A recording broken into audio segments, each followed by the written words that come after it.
Ladies and gentlemen, welcome back to Chalk Up. So today's session we are working on a skill. The skill for today is double unders. We're going to start this session with a warm-up. We've got a 12-minute EMOM, which is every minute on the minute for 12 minutes, 4 movements for 3 rounds. Movement number 1 is high knees. 15 seconds worth of high knees, driving the knees up nice and high, keeping those runners' arms going as well, opposite arm, opposite leg.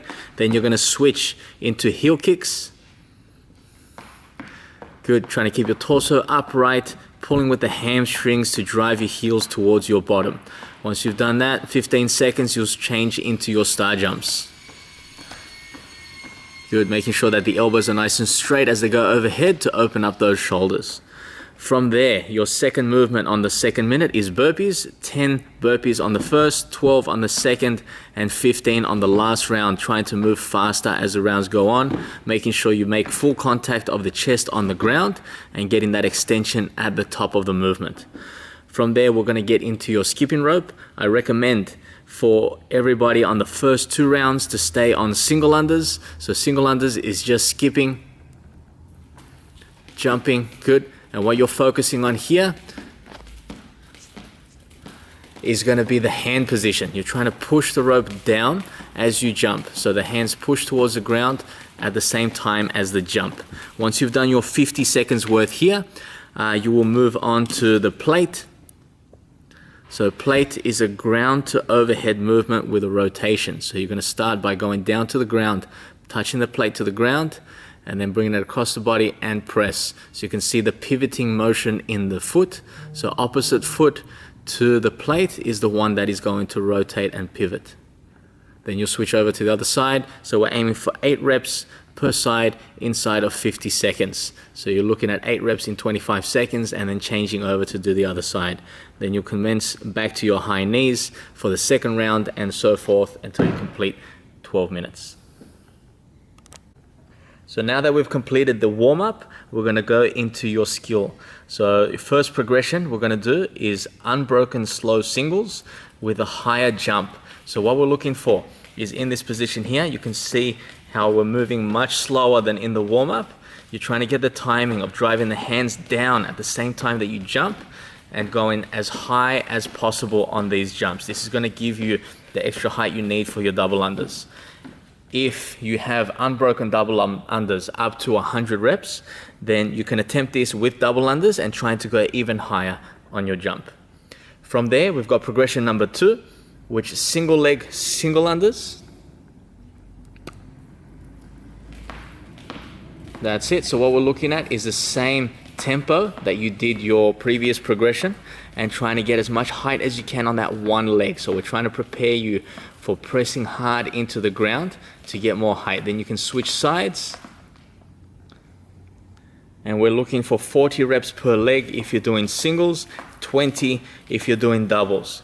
Don't worry too much if you can't do this for doubles. If you did doubles in the first progression, this is mainly just to strengthen and start getting you used to using both legs to drive that force upwards in your jump. Okay, now we move on to the second component in the skill, which is 20 minutes of practice of your double unders. So from here, you can start with just singles, try to get a rhythm and focus on the height of your jump using the previous progressions to help get there. Then we're at the height of your jump, I want you to focus on trying to get a double under. So a big jump, and I want you flicking the wrist twice.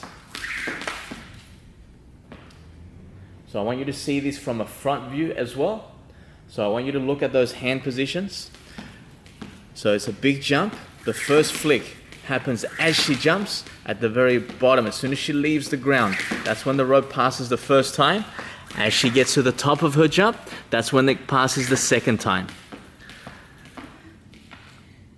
So from here, if you already have double unders, very consistent, and you can do multiple up to 300 in a workout quite comfortably, what I want you to focus on is using the same points of performance there.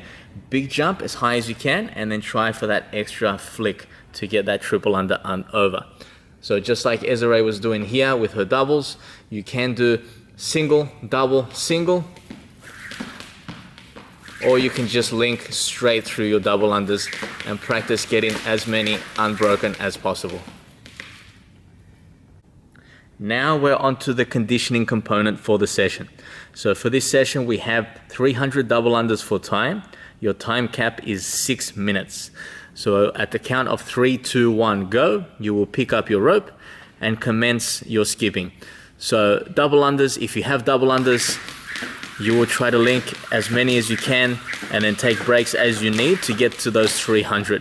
If you do not have double unders yet, or there's not enough consistency, you can do double unders with singles in between, or you can just focus on the progression that was the most difficult for you in those two progressions. So if you struggled with the height of the jump, I will get you to practice jumping as high as you can.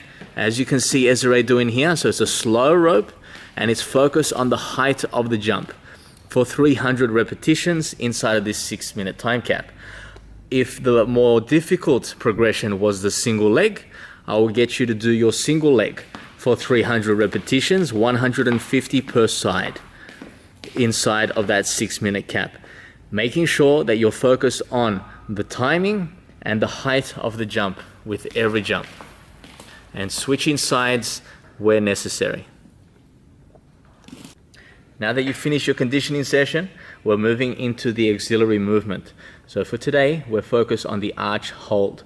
So 3 sets of a minimum of 36-second hold in your arch position. So laying down on your belly, arms extended away from the body, feet extended away from the body, trying to lift your thighs off the ground, squeezing feet together, heels together, and keeping your upper back engaged. Focus on that breathing. You can maintain that head in a neutral position, thumbs to the ceiling, and elbows are locked out. You will hold here for a minimum of 36 seconds, up to a maximum of 60 seconds, going in increments of 12. So 36, 48, and 60 are your targets.